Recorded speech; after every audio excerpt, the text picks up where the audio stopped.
अस्सलाम वालेकुम। उम्मीद है कि आप सब ठीक हैं। आज की क्लास में मैं सॉल्व कर रहा हूँ यूनिट नंबर 6 के multiple choice questions. Class 9 physics है, नेशनल बुक फाउंडेशन की न्यू बुक है। स्टार्ट कर रहा हूँ। Question number 1, the unit of work और energy joule is equal to, joule किसके बराबर है? सो वर्क होता है, पावर होता है work divide by time. Work होता है पावर इनटू टाइम। पावर का है वाट, टाइम का है सेकंड। सो वाट सेकंड, ये आपका है जवाब। नेक्स्ट क्या है? Question number 2, a car, elephant and cricket ball have same kinetic energies, which of these will have greater speed? ठीक है, काइनेटिक एनर्जी सबकी सेम है, किसकी स्पीड ज्यादा है? काइनेटिक एनर्जी, इसका फॉर्मूला है या ई के, ये कह दो या वो कह दो, 1/2 mv²। ठीक है, सो अब इसमें चेक करना, मैं ऐसे लिख सकता हूँ कि ई के मल्टीप्लाई बाई 2, ये 2 इधर मल्टीप्लाई होगा, ये mv²। इसका मतलब है कि 2e यानी kinetic energy divide by m is equal to v²। इस अगर ये कांस्टेंट रखा जाए क्योंकि सबकी बराबर है, तो इसका मतलब ये है कि v² इज 1/m। जिसका मास सबसे कम है उसकी जो वेलोसिटी है सबसे ज्यादा है, उसकी स्पीड सबसे ज्यादा है। तो किसका मास सबसे कम है? मास, ये देखें, कार है, एलिफेंट है, क्रिकेट बॉल, तो क्रिकेट बॉल ये हमारा जवाब है। ठीक है, which of this will have greater speed, तो इसकी स्पीड ज्यादा होगी। नेक्स्ट क्या कह रहे हैं? Number 3, a ball weighing 50 newton is lifted to this height, the potential energy. Potential energy होता है mgh या fh या wh।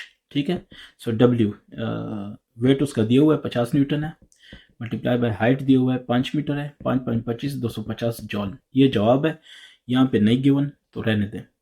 अगर ये 5 होता, सिर्फ 5 होता तो 5.25 पर ये जवाब होता, लेकिन ये 5 नहीं है, 50 है, तो हमारे हिसाब से ये आ रहा है। नंबर 4 को देखते हैं। 4 क्या कह रहा है? What is power utilised when 100 joule of work is done in 5 second? तो पावर का है work divide by time. Work हमारे पास है 100 joule divide by 5 second, so 100 by 5 20। ठीक है, सो 20 किधर है? 20 वाट, ये हमारा जवाब है। समझ रहे हैं ना आप लोग? तो ये इजी है, इतना इसमें कोई वो नहीं है कि बंदा प्रॉब्लम में आ जाए। नंबर 5 ये हो गया बी, और ये the SI unit of power is what. ठीक है, ये सिंपल सी बात है। क्वेश्चन नंबर 6 को देख लें। 4 kg body is thrown vertically upward from the ground with a velocity इतना। If friction is neglected, friction नहीं है, it's kinetic energy just before hitting the ground. Okay, so m is equal to 4 kg and v is equal to 5 meter per second. So ke या ek, एक ही बात है, kinetic energy half mv square. So half m कितना है? 4 है, और v कितना है? 5 का स्क्वायर। सो हाफ, सॉरी, ये हो जाएगा 2 क्योंकि ये कैंसिल, और 5.25, 25 तो 50 जॉल होगी। सही हो गया, ये आपका हो गया इसका जवाब। इसके बाद 7 को देखते हैं, ये मैं ज़रा रिमूव कर दूँ। 7 कह रहा है कि ball is throne downward with initial velocity it's. अच्छा, एक बॉल है, यहाँ से इसको फेंका गया ऐसे, लेकिन इसकी वेलोसिटी है, उससे फेंका गया। जैसे जैसे नीचे आएगा उसकी जो पोटेंशियल एनर्जी है वो कम होती जाएगी, और जो काइनेटिक एनर्जी है वो क्या होती जाएगी? बढ़ती जाएगी। So kinetic energy increase, potential decrease, ये आपका जवाब है। इसके बाद नंबर 8 क्या कह रहा है? The type of energy derive from heated ground water. Heated ground water, ठीक है। सो इसका क्या मतलब? ग्राउंड को कहते हैं जियो, हीट को कहते हैं थर्मल एनर्जी, जियो थर्मल एनर्जी। ठीक हो गया। तो 9 क्या कह रहा है?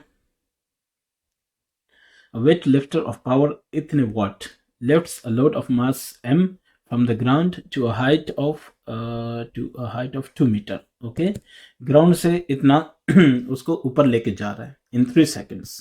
ठीक है, 3 seconds उसको ऊपर लेके जा रहा है। आपसे कहा जा रहा है कि m कितना होगा। ठीक है ना, ये उसका पावर भी गिवन है, और हाइट भी गिवन है, और टाइम भी गिवन है। तो अब आपने बताना है। सो वी नो दैट कि पावर, ये देख लें, power is work divide time, ऐसा ही है। अच्छा, सो हाइट यहाँ पे आपको गिवन है वो 2 मीटर है, और इसके अलावा पावर जो है वो है 1960 वाट, और उसके अलावा हाइट, अच्छा टाइम आपको गिवन है 3 सेकंड्स। तो ये सारा कुछ इसमें हम पुट करेंगे। अच्छा, वर्क यहाँ पे हो जाएगा mgh, क्योंकि ऊपर लेके जा रहा है, डिवाइड बाय टाइम हो जाएगा। m आपके पास कितना है नहीं पता, तो रहने दो। g आपके पास है 9.8, ऐसे ही है। और दूसरा जो आपके पास है h आपके पास है 2। अच्छा, उसके अलावा टाइम जो है वो है 3, और ये है 1960। अब इसको जब हम कैलकुलेट करते हैं, चलो मैं ज़रा ट्राई कर लेता हूँ। ये हो जाएगा 3 ज़रब 1960 डिवाइडेड बाय 9.8 मल्टीप्लाई 2। ये दोनों इस तरफ आके डिवाइड हो जाएंगे, यहाँ पे सिर्फ m रह जाएगा।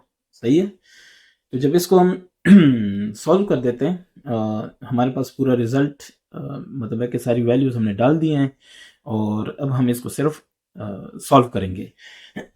सॉरी, सॉल्व करने के बाद हमारे पास 300 आ रहा है। सो 300 आप देख लें कौन सा जवाब है 300 वाला। एक मिनट, मैं ज़रा इसको देख लूँ। यस, सी मेरे पास जवाब आ रहा है। ठीक है, तो आप भी चेक करना, कोई प्रॉब्लम है तो बता देना। बहरहाल मेरे हिसाब से ये इसका सी है। नेक्स्ट की तरफ आते हैं। नेक्स्ट है which one is renewable source of. ठीक है, रिन्यूएबल कौन सा होता है? कोल खत्म होगा वक्त के साथ साथ, ये नहीं हो सकता। गैस भी वक्त के साथ साथ खत्म हो रहा है। ठीक है, सनलाइट ऐसा है कि बार बार बार बार पैदा हो रहा है। ठीक है, मतलब है कि है, तो वो नहीं खत्म होगा। यूरेनियम नहीं है, छोड़ दें। हमारे साथ हमारे पास जो जवाब है वो सी है। अच्छा, अब उसके बाद हमारे पास है 11 क्या कह रहे हैं? 1 यूनिट ऑफ हार्स पावर, तो ये 740 वाट होता है, ये तो आपको ऑलरेडी पता है। ठीक है, उसके बाद नंबर 12 क्या कह रहा है? A practical engine can not have an efficiency equal और ग्रेटर देन। ठीक है, 100% नहीं हो सकती। वन या 100% नहीं हो सकता। ठीक है, ये याद रखें। जो भी हीट इंजन है उससे कुछ ना कुछ उसमें वेस्ट है, दैट्स वाई वो 100% या 1 नहीं हो सकता। एनर्जी एफिशिएंसी अगर परसेंटेज में लो तो 100%, और अगर विदाउट परसेंटेज लो तो 1, ये नहीं हो सकता। तो ये आपका हो गया क्या, क्वेश्चन नंबर 12 आपका कंप्लीट। क्वेश्चन नंबर 13 को देख लें। A heavy and a lighter object have same momentum. The object with greater kinetic energy. ठीक है, ये आपने बताना है, तो मैं कर लेता हूँ इसको, कोई इशू नहीं, बहुत इजी है, बात समझने की है। सो काइनेटिक एनर्जी मैं ऐसे लिखता हूँ, काइनेटिक एनर्जी 1/2 mv², ये आपको पता है। अब अगर मैं ऐसे करूँ कि 1/2 mv² मल्टीप्लाई बाय 1, फर्क तो नहीं पड़ता। 1 की जगह अगर मैं m बाई m करूँ तो भी एक ही बात है। अब देखना, 1/2 m ज़रब m स्क्वायर हो जाएगा, ये और v² डिवाइड बाय m, ऐसा ही है। सो इसका मतलब यह है कि 1/2 mv दोनों का स्क्वायर हो गया डिवाइड बाय m। सो इसका मतलब है कि 1/2 mv का मतलब मोमेंटम, इसका स्क्वायर डिवाइड बाय m, और ये हो गया काइनेटिक एनर्जी, ऐसा ही है।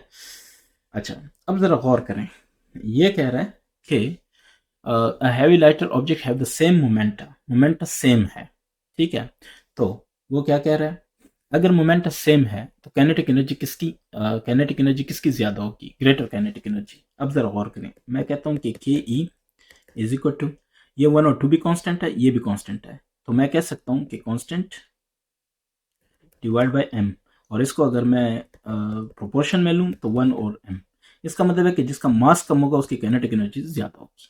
ठीक है, तो ग्रेटर काइनेटिक एनर्जी, लाइटर जो भी चीज़ है उसका जवाब है आपका। ठीक है, उसकी काइनेटिक एनर्जी ज़्यादा होगी। मैं इस कैलकुलेशन के बेस पे बता रहा हूँ, कहते हैं ना कि अपने अपने हिसाब से कुछ नहीं बता रहा मैं, जो मैं कर रहा हूँ, जो रिजल्ट्स आ रहे हैं वो बता रहा हूँ।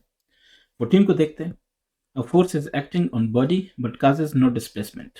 फोर्स है लेकिन डिस्प्लेसमेंट कोई नहीं, तो the work done on the body is 0। ठीक है, क्योंकि एफ डॉट डी क्या होता है? वर्क होता है, तो डिस्प्लेसमेंट 0, सब कुछ 0। सिंपल सी बात है, इस पर ज़्यादा वो गैस बनाने की जरूरत नहीं है। अच्छा, मजाक कर रहा हूँ। Next 15, a box is taken to the second floor of a building by doing some work. Okay, the work converts to gravitational potential energy आपको पता है ना। इधर आप करें, सपोज करो अपना स्कूल बैग है, आप इधर लेके आते हो, तो उस पर वर्क करोगे, वो इसमें किस में कन्वर्ट हो जाएगा, mgh में। एंड सॉरी, आप वर्क करोगे तो वो काइनेटिक एनर्जी में कन्वर्ट हो जाएगा, mgh, दैट्स पोटेंशियल एनर्जी। ये आपका हो गया चैप्टर नंबर 6 के जो MCQs हैं। ठीक है, इसके बाद नंबर 7 की तरफ आऊँगा।